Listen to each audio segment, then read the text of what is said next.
wanafikiria tutapaa. Don't push me, cause I'm close to the edge. I'm trying not to lose my head. Ni kama jungle sometimes, mimi uwanda, bona sijaenda under. Ni kama jungle sometimes, mimi uwanda, bona sijaenda under.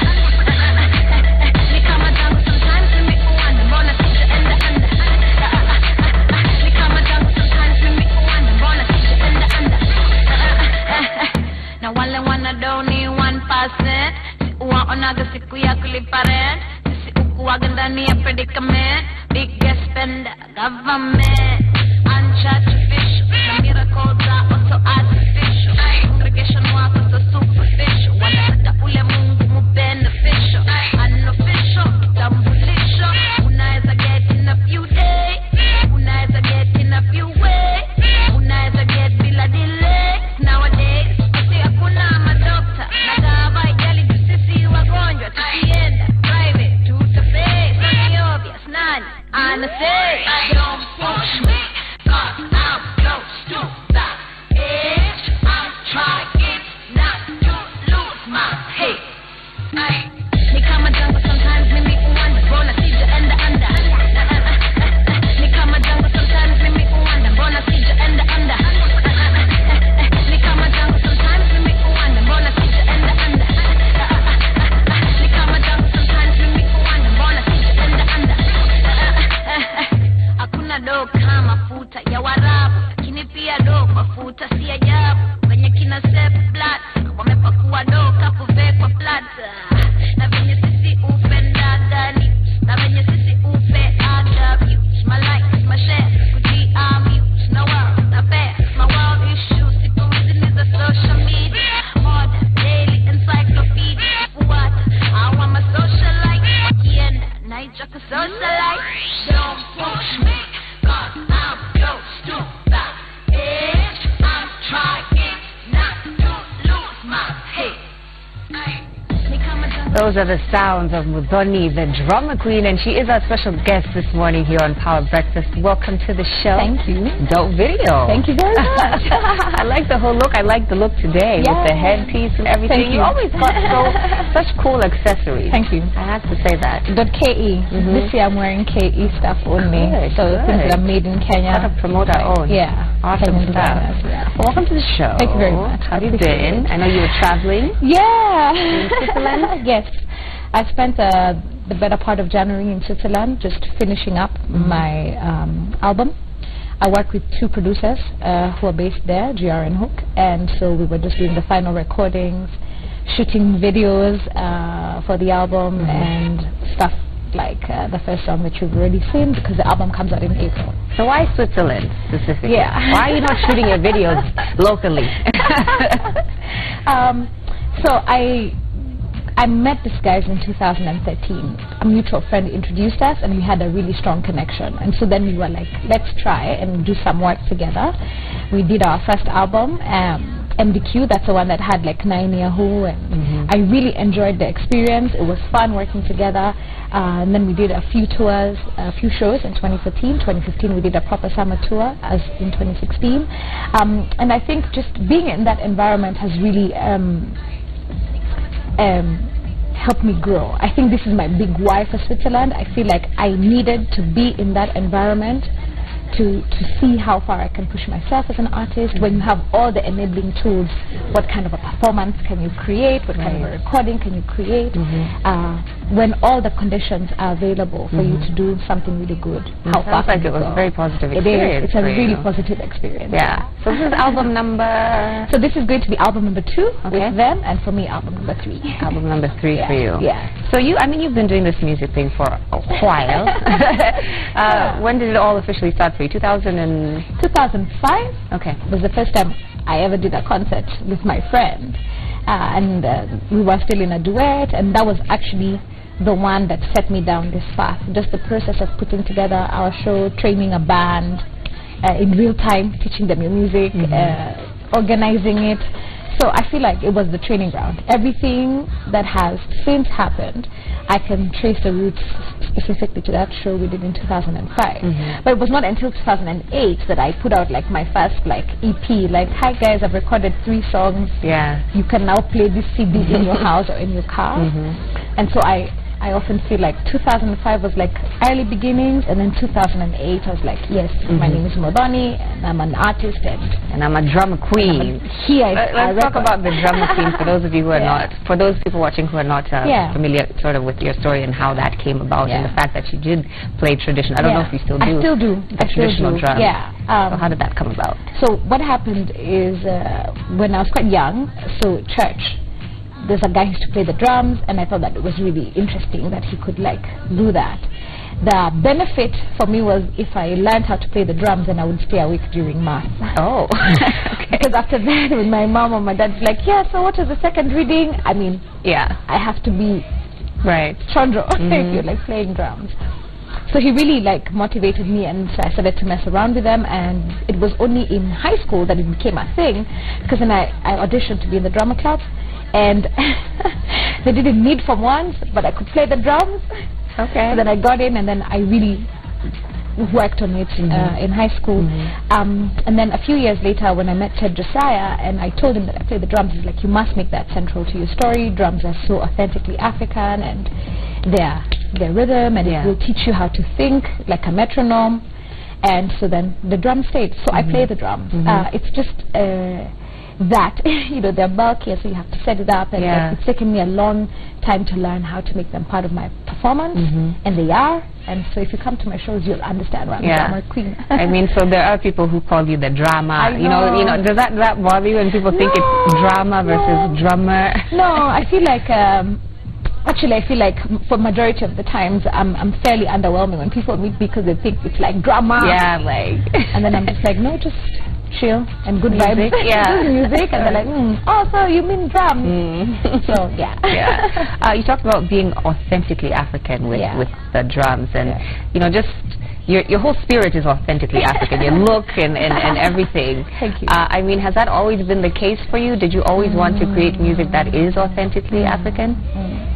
I think, like all people, I have had to ask myself the question of who am I and what is my identity and what do these things really mean.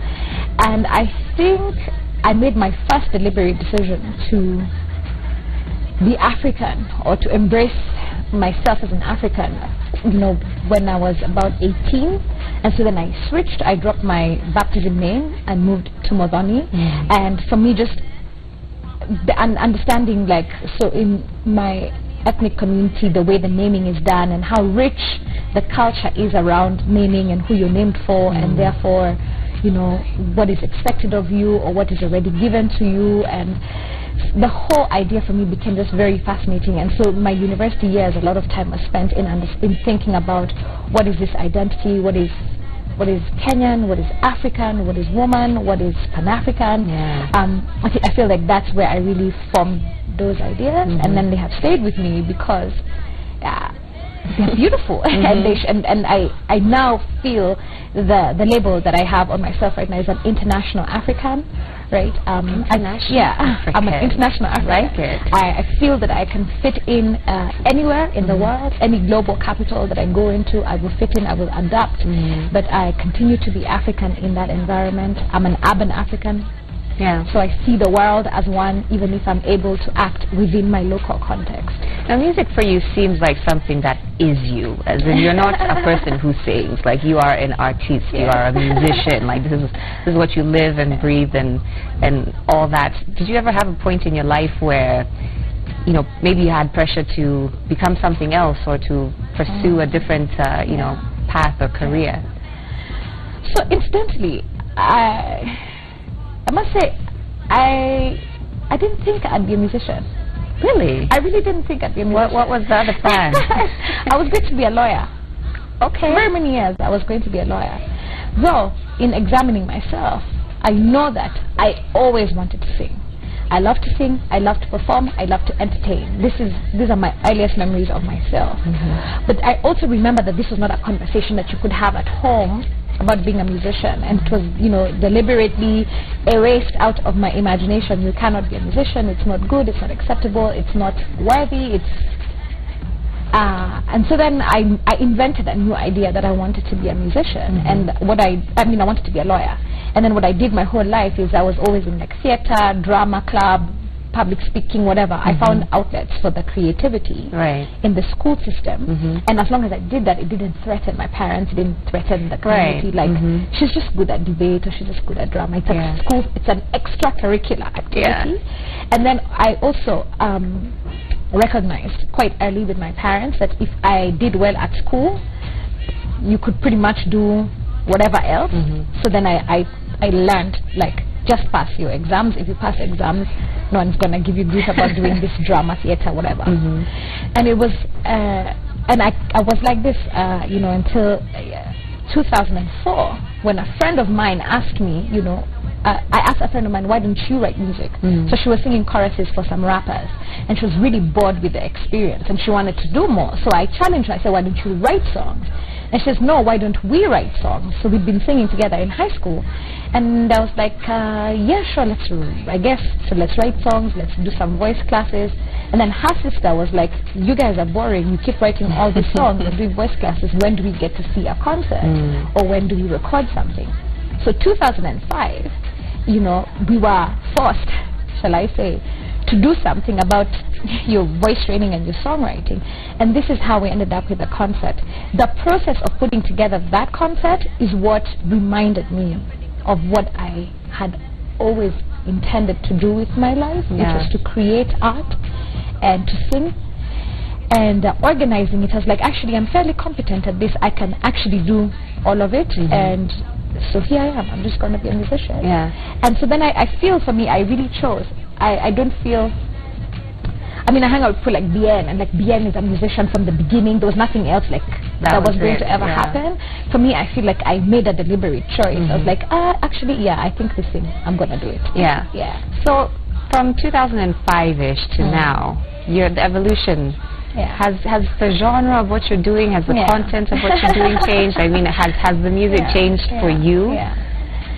So, I've evolved a lot, I think, as a person. I've expanded my understanding, my consciousness, just the things that go on in my head, that's expanded, and then that has reflected in the music. So over the years, for example, I gave myself permission to try things that I had never tried.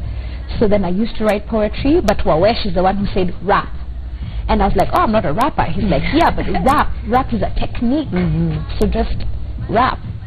And then I did it, mikono kwenye hair, and I was like, oh my God, I can rap. I can fly. I didn't know that I could rap. No. And so this is something that has, for me, I feel like music is very wide, right? So you go refining different things. So on this album, for example, that we're going to put out, you will find I have refined the story writing technique. You can hear it in songs like, you know, Kenyan Message. I have refined the performance element. So for me now, a performance is a very immersive experience. So you come, there's visuals, there's costumes, there's choreography, I really compose a show. And that's something, I guess, that I always wanted. And that's something that to be honest, I feel like I've been doing exactly the same thing, just refining. It's just like, at that level, at 2005, that's all you knew. You wanted a great show.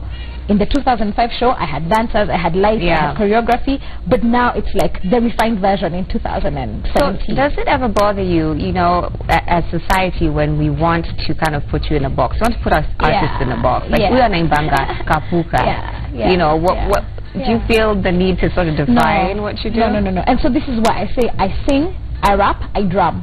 To me, it's technique, right? It's kind of like, what do human beings want to do? They want to communicate. So you learn language, right? You can, Swahili, English, there's so many languages in the world, and if you cannot speak, you learn sign language. But fundamentally, what you're trying to do is to communicate, right? Same thing. Fundamentally, what I'm trying to do is to communicate. So for me, all these things are tools. If I need to rap, then I rap. If I need to sing, then I sing. And there's times when I don't need to do any of those things, just play the drums and let the instrumental ride and let people find their own story. I find that people needing to put things in boxes is people trying to understand, or people trying to limit, or people being afraid that if it doesn't have a label, then what is it? Yeah, right. right. And I'm just not of that school of thought. That's a very interesting way of looking at things. Of course, we have to talk about you're more than a musician. You're also CEO of Blankets and Wine, which has been quite a success. How many countries are you in now? So 2, opening the 3rd one in July. Okay, so you're in Kenya, Uganda, and we're opening Kigali. Okay. Kigali, Rwanda. I think I was in one of your very first Blankets, like when it was in some, I don't remember the name of the place. Yes. I think that's where I first saw you. Yeah. Did you have the vision that it would be in all these countries and as big as it became? Actually, one of the frustrations of my life is that the vision was given to me very clearly, and it's taken such a long time to manifest the vision in the way that I had seen it. But for sure, when it came to me, when it was given to me, it was given to me as a complete thought. And for me, it's very clear that it must be a platform. First, it must be for Kenyans, and the Kenyan artist who cannot find space on the radio, or who has been told that they're not good enough, or that they're not worthy. That person must have a home. They must be very good. Their stuff must be global. It must have a real impact for them. And then the platform is opened up to other African artists. And so can we use Blankets to bring in other Africans into our space?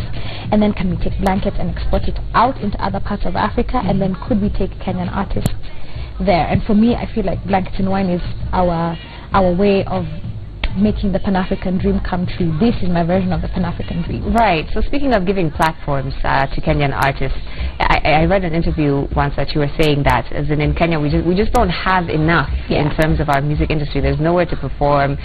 You release a song, you have to know someone, you know, to get it on the radio, to get it played, and etc. Have we improved in that aspect?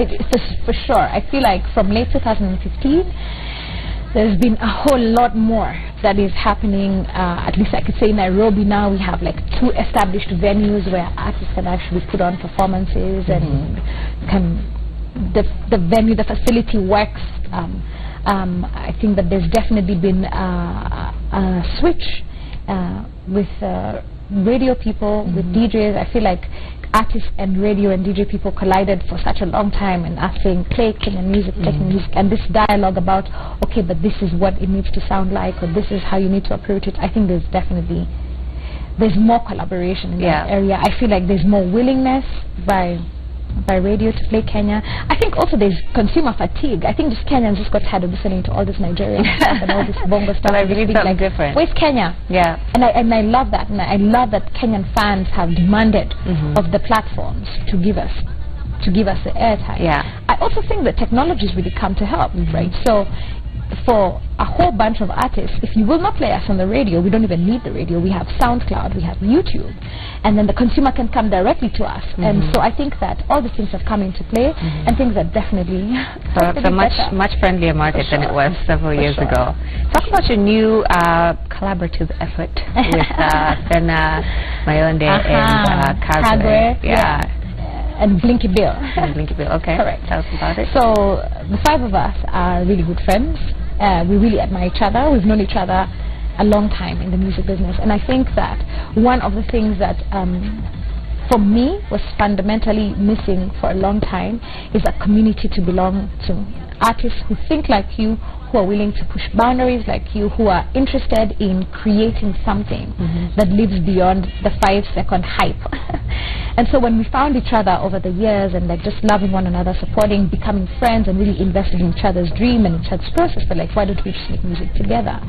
And so we started, we did Feeling It, me, Blinky, Mayonde, and that was really good. And then we did Kama Kawaida with Kagwe, Fena, Mayonde, and myself. And next week we're dropping something new. Something new? Yeah. Okay. And so the idea is to just keep creating together as a unit, and everybody has their career and everybody does their thing. We're not a group. We're not a group, so let me clarify. We're not a group. We're not a super group. But we are people we're artists who genuinely like each other and who genuinely want to push the envelope and who really want to create good music together. And we think that we have the ambition, the creativity, the talent, and the resource to make Kenyan music global.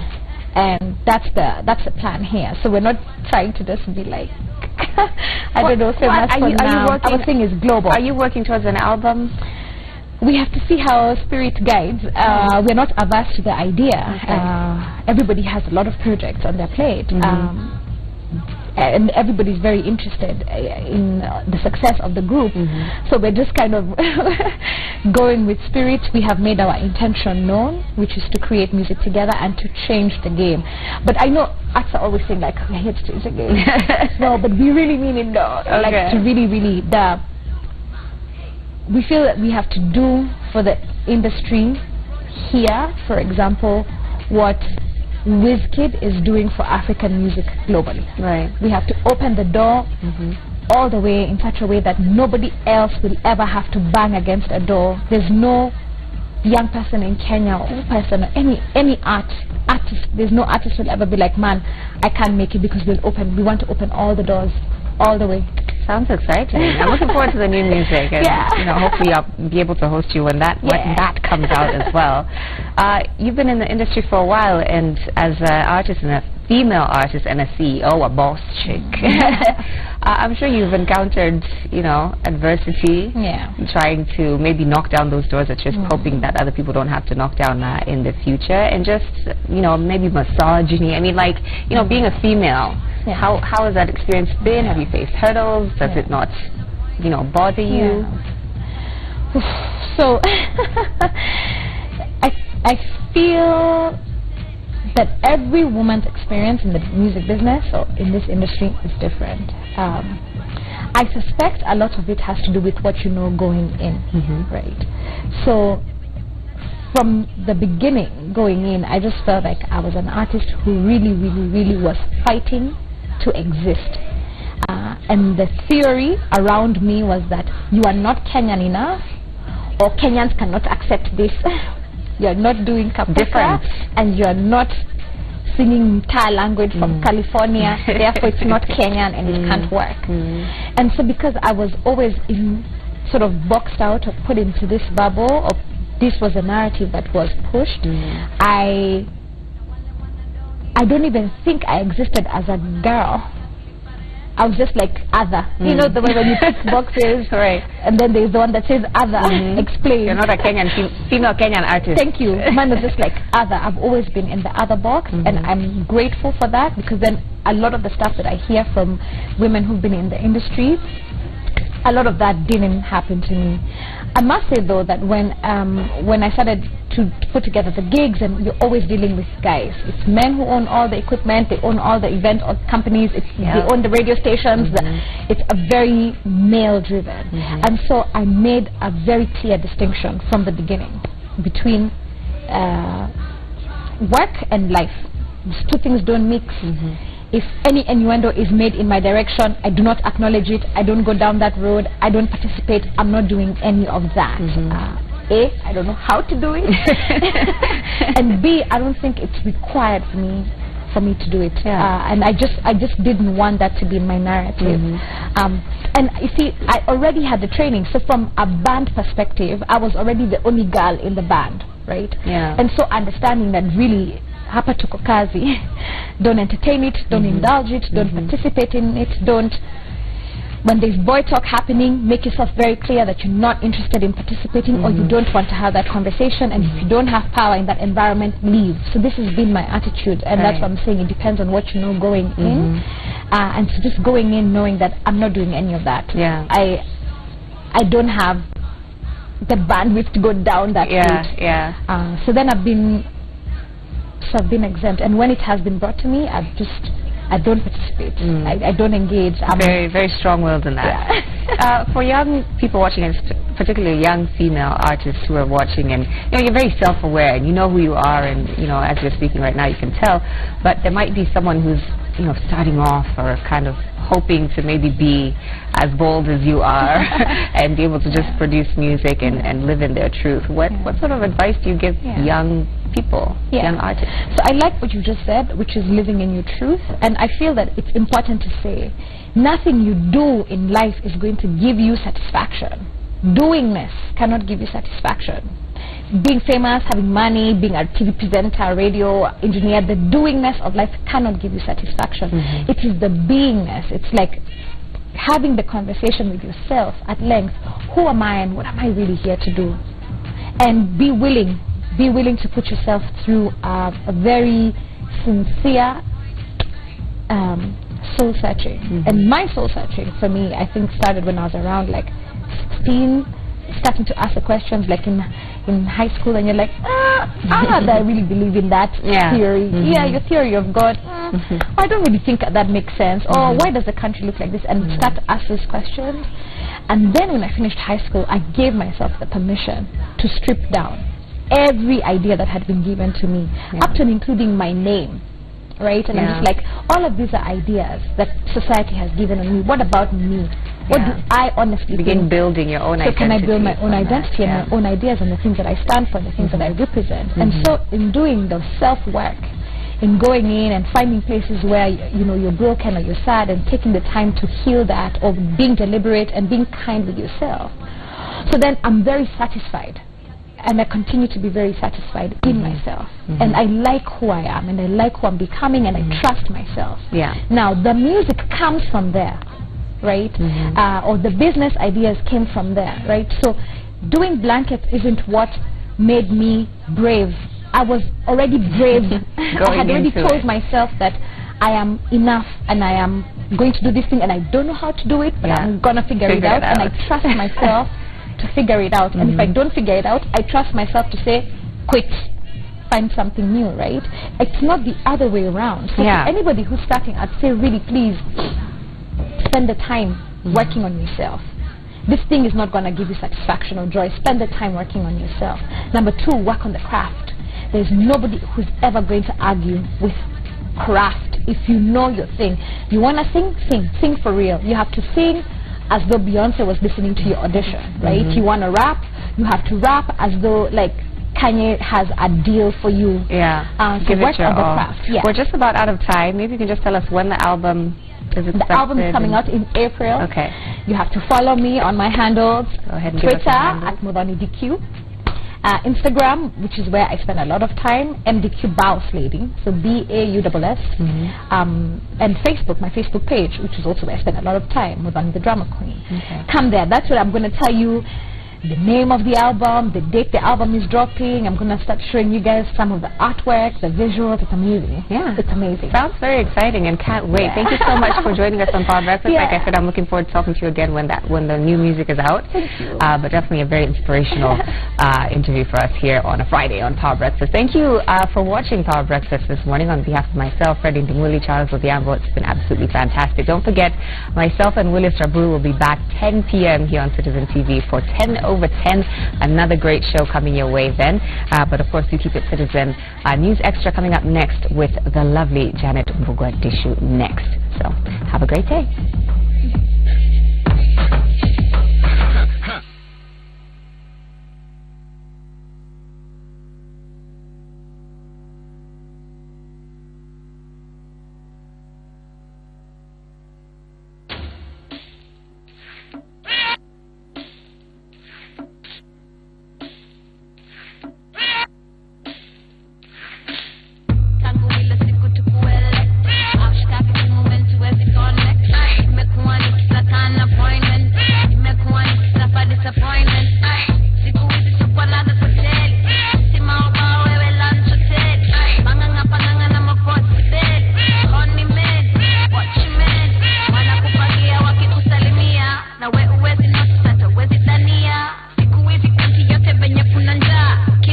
Wanafikiria tuchapa. Don't push me, 'cause I'm close to